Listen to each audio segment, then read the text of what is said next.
Hi Pisces! Kamusta? Welcome back to Pinay Angel Tarot. This reading is your July kapalaran. Actually, July-August. So, kamusta kayo guys? Tingnan natin ang energies connected sa love life mo. Maaring may mga mensahe din sa career nyo. Comment present mga Pisces para alam kung nanonood kayo. Pasensya na kung medyo na late yung reading nyo for this month. But don't worry kasi ito na at babawi ako sa inyo. So, tingnan muna natin yung mga unang mensahe. Okay, tumatalon yung cards. So, unang mensahe para kay Pisces. Find a deeper meaning and personal growth amid the discomfort. So, malalim na meaning. Nag-grow ka. Hindi madali pero maganda to. Para to sa ikakabuti mo. Meron kang cycles na pinagdadaanan ngayon. So, kailangan mong magkaroon ng inner work. Kung ano yung kailangan ayusin sa sarili mo. Pareho naman sa love life at sa career to.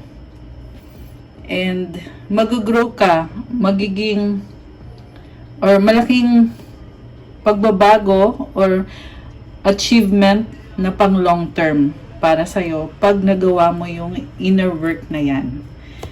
Next card mo, Trust. Transformation occurs through acceptance. Once you accept the current situation, it will automatically transform. Okay, kailangan daw tanggapin ang mga bagay-bagay para magbago yan. Pag tinanggap mo yung sitwasyon ngayon, magugulat ka na lang na nagkakaroon ng pagbabago. Mukhang kailangan ng tiwala. Kailangan ng trust. Okay, so from the tarot, tingnan natin itong unang card. Oh my gosh! Three of Swords. May problema ka ata ngayon. Connected sa bagong simula. I feel like detalyado ka ngayon. Merong planet na nakita ko dito. Merong pagbabago at nag-a-adjust ka. So, siguro may mga wala sa plano na nangyayari kaya nahirapan ka. Ang gusto mo lang naman ay magkaroon ng bagong simula pero siguro hindi natuloy itong pinaplano mo. Kaya kailangan magsimula ulit para magkaroon ng momentum ulit. King of Pentacles, Knight of Cups. Very practical ka. Mukhang nakafocus ka sa finances. And sa love life naman, merong loyalty dito. Malambot ang puso ni Pisces, pero at the same time, nakikita ko din yung loyalty at yung pagiging maalaga mo. Hindi ka nagrereklamo eh. Tahimik ka lang kahit nahihirapan ka. Okay, very caring. Wow, the next card is Lovers and the Fool. Merong desisyon kailangan gawin, kailangan pumili. You need to take a risk and take the leap of faith. So, parang pakiramdam mo ngayon, hindi ka sure kung tama ba yung desisyon na gagawin mo. Kung magiging pabor ba sa'yo na pinili mo itong taong to na may pagmamahal sa inyo. Baka soulmate mo siya or twin flame mo siya. Kasi may lumabas na angel dito na binibless yung connection ninyo or yung sitwasyon. And number 0, itong the Fool card. So, nasa point ka na magsisimula ka from the start. Okay, may nakita din ako guys na pareho sa love life at sa career to. May desisyon para magsimula ulit. Vulnerable ka ngayon. Ibig sabihin, yung there is purity and medyo marupok ka ngayon. Yun na lang. Marupok pero at the same time palaban. Okay. Ano bang paparating? Two of Pentacles and the Hermit. Juggling and iniisip mo yung sarili mo eh. Meron kang inaayos, pinag-aaralan mo na mabuti. The Tower is about transformation. Kahit nagsasabay-sabay, pero minamanifest mo. Ayun, may infinity symbol ka dito. And, may mga changes na hindi mo in-expect. Which is, nasabi ko yun kanina, lumabas ulit siya. Sa bottom of the deck, 5 of Swords. So, hindi madali para sa'yo. Wag lang masyadong stress. Okay, Pisces? Kasi parang, inisip mo dito, talo ka. Parang, wala sa plano yung mga nangyayari. Okay. tumatalon yung cards. Anong energies ang susunod? Four of Swords, Three of Wands, Four of Wands. Ay, kinakalma mo yung isip mo. And, meron namang lumabas na commitment, Nine of Pentacles. Very independent ka. At the same time, iniisip mo yung person mo. Kasi, maraming taong involved dito. And, committed ka na eh. Kahit committed ka, kayang-kaya mo mag-isa. Kaya mong sarili mo. Merong gumugulo sa'yo na ibang tao, no? Parang, hindi naman actually ginugulo ka, but ikaw yung nakakaramdam na naguguluhan ka. Napapa-overthink ka about sa mga problems. Although, kalmado naman yung isip mo. Oh, bago yung energy mo, Page of Wands. Okay? So, nasaan naman yung person na ka-deal mo ngayon? Daming number 3 na lumabas eh. So, medyo ikalma mo yung isip mo. Knight of Swords, Queen of Wands, the Hanged Woman. May biglaan at mabilis na offer na pagbabago. Wow. Maganda to guys, oh. Magugulat ka nito. Baka may kadikan Gemini or baka merong fire sign, Aries, Leo, or Sagittarius.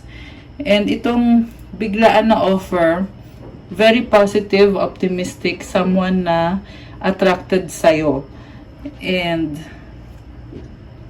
committed sa'yo.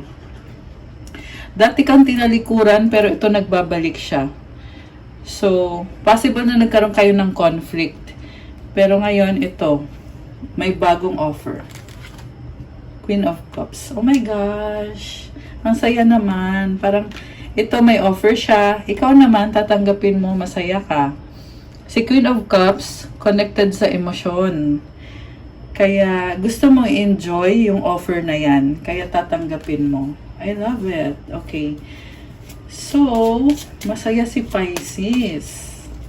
Okay, anong susunod? The High Priestess, Ten of Swords, Seven of Wands. Sa bottom of the deck, Temperance, Patience, Adjustment, and si High Priestess kasi tahimik lang to eh. Mysterious, may nagtapos na cycle, may bagong simula. Sa bagong simula, gusto mong mag-isa, nakafocus ka, and you are setting boundaries at the same time. May mga lessons learned ka na eh. So, ayaw mo nang ulitin. Ayaw mo nang magkamali ulit. Wow, the Sun, new beginning. The Star. Wow, guys! Ang ganda naman ng cards.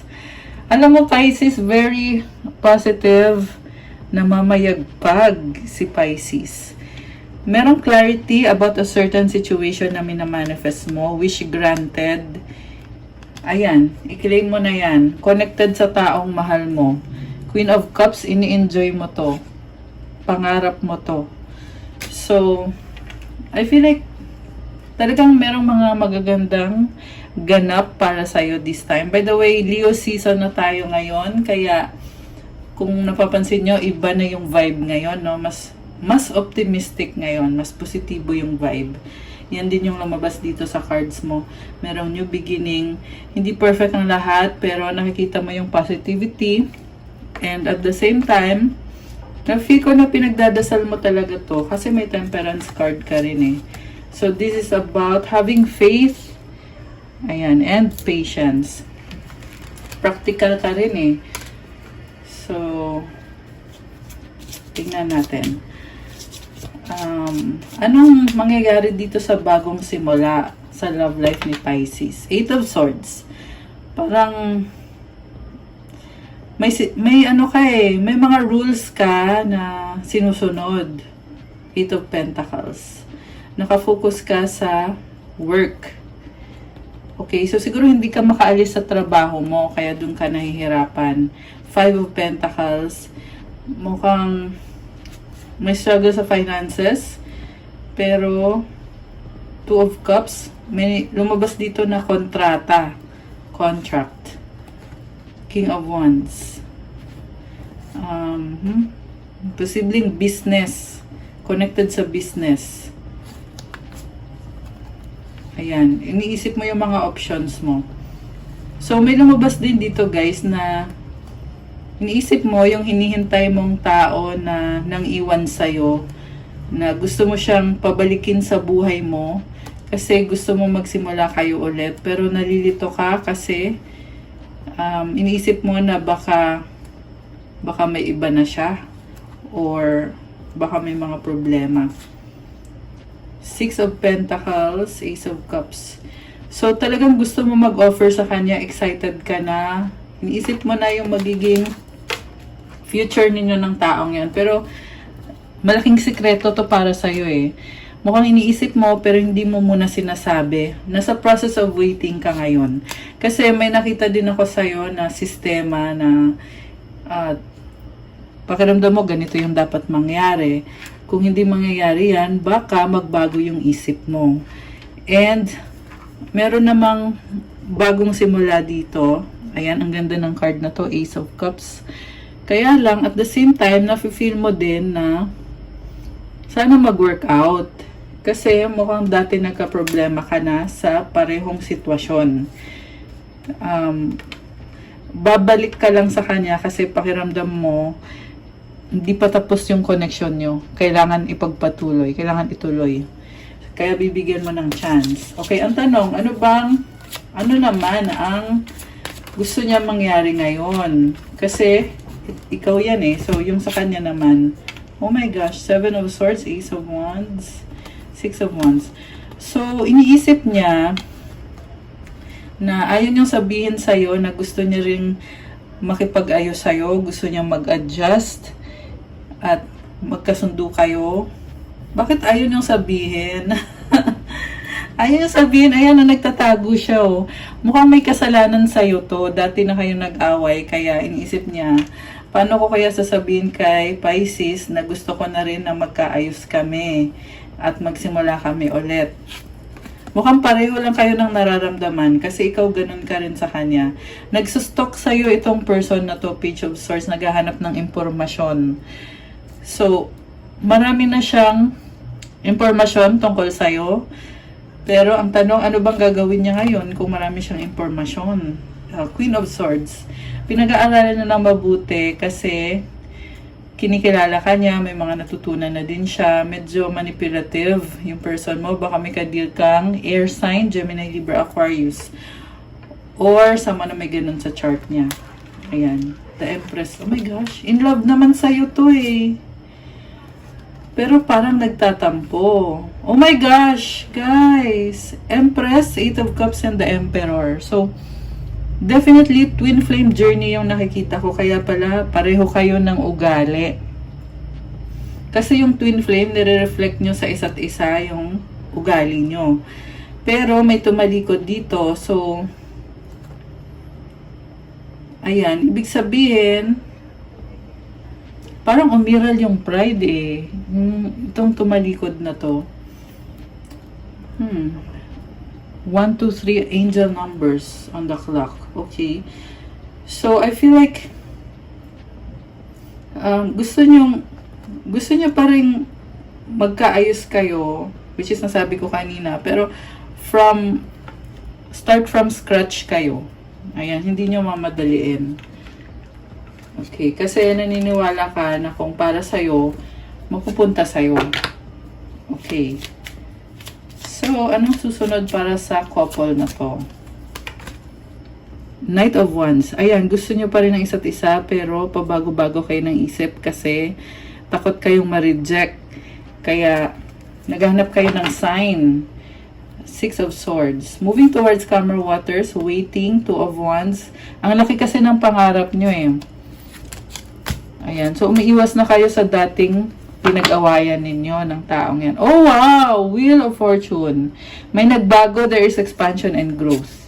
Baka may kadikang Sagittarius or fire sign. Aries, Sagittarius. Meron ding Libra, Taurus, Aries. Although this can be any sign, guys. Meron ding kanina energy ng Sagittarius, Aquarius, Leo. Ayan. Wow. Alam mo, sobrang mahal mo yung taong yan, unconditional. Grabe magmahal si Pisces ngayon. At gusto mo i-enjoy yung relationship niyo or yung connection ninyo. Pero hindi mo pinipilit yung sitwasyon eh. Nauunawaan mo. Okay. So, ano naman ngayon ang outcome? Anong outcome dito? Ten of Wands. Gusto mong madaliin. Gusto mong agad-agad na matapos na yung mga problema. Pero hanging pa rin. Nakakaloka. So, andito yung Page of Cups. Merong opportunity na iniisip mo na gusto mong i-grab mo na yung opportunity na magkaroon ng pag-uusap. So, although pinoproblema mo kasi feeling mo hanging. Knight of Pentacles. Talagang nababagalan ka, naiinip ka. Ayan. So, mag-deep breathing ka para hindi ka mainip. Okay? Medyo ikalma mo yung sarili mo, Pisces. Judgment, Seven of Pentacles, decision, magsistay ba ako or magle-let go. I feel like more on magsistay ka. Kasi may effort ka na dyan eh. Gusto mo ipagpatuloy na lang. Justice, gusto mo kasi ng fair. Parang gusto mong bumawi sa sarili mo. Lumalakas yung loob mo. Kasi iniisip mo na sobra na yung effort mo para sa taong yan, dapat makuha mo rin kung ano yung deserve mo. I feel like this is about self-confidence and courage para ipaglaban kung ano yung tama or kung ano yung katotohanan.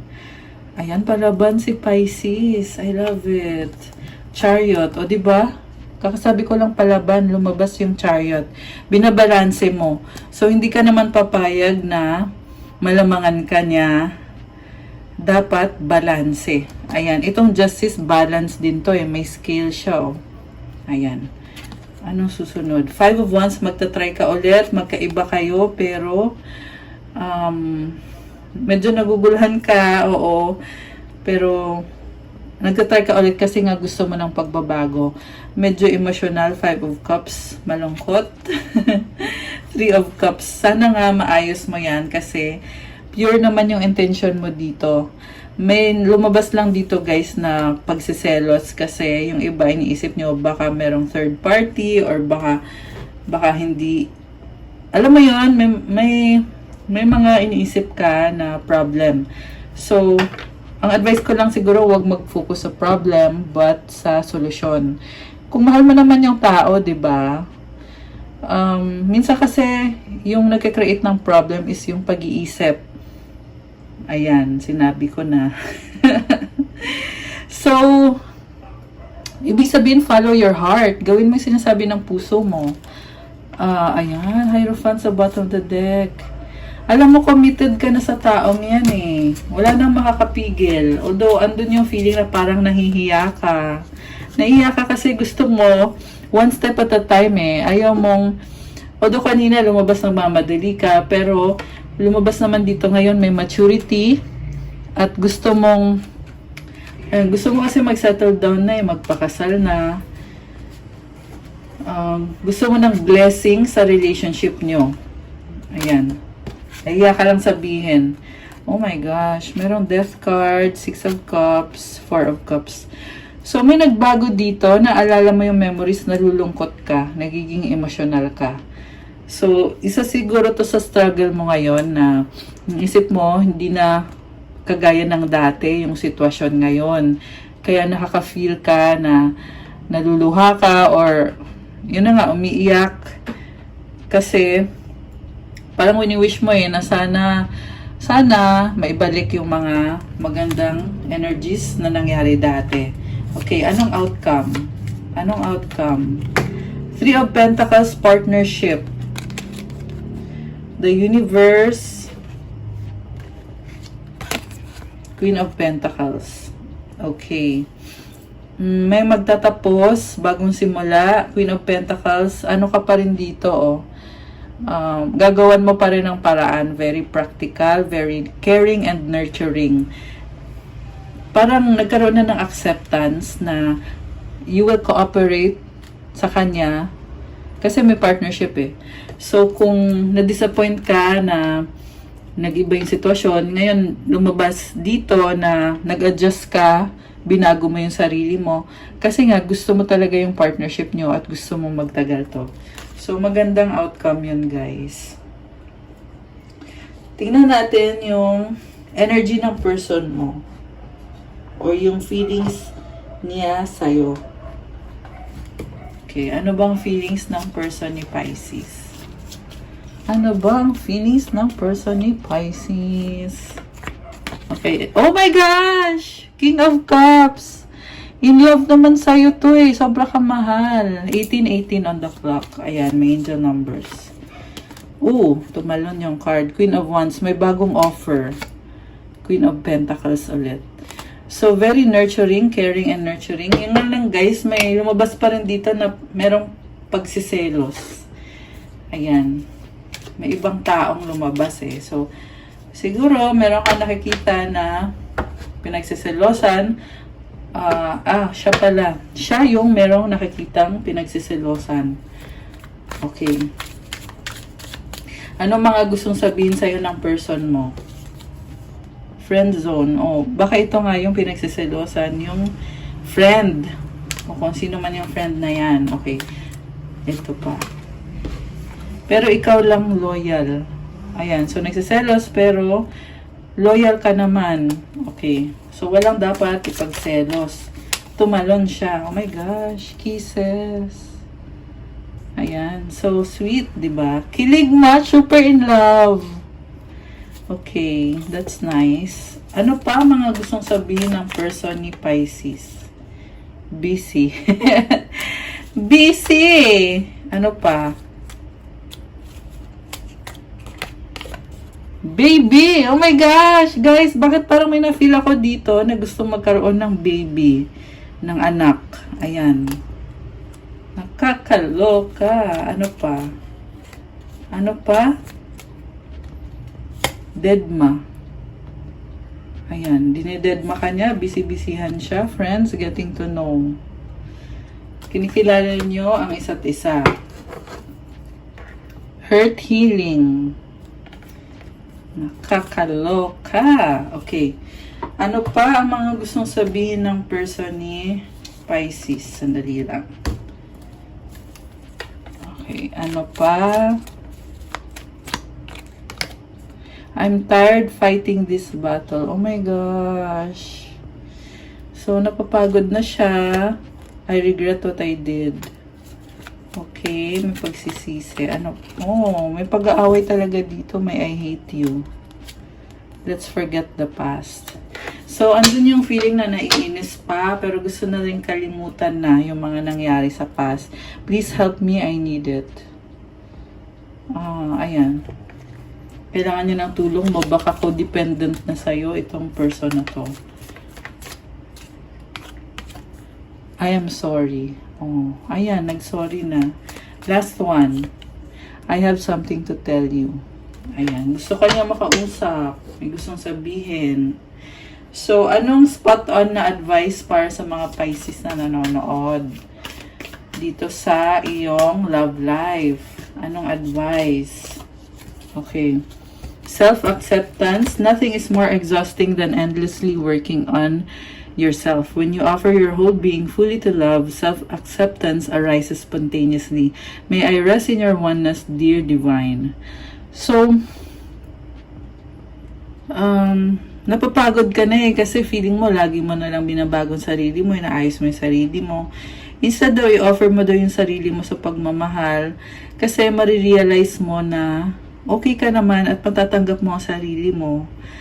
And kumalma ka lang daw kasi andyan si God para sa'yo. Ayan may I rest in our oneness, dear divine. Lagi kang sinusuportahan ng universe, Pisces.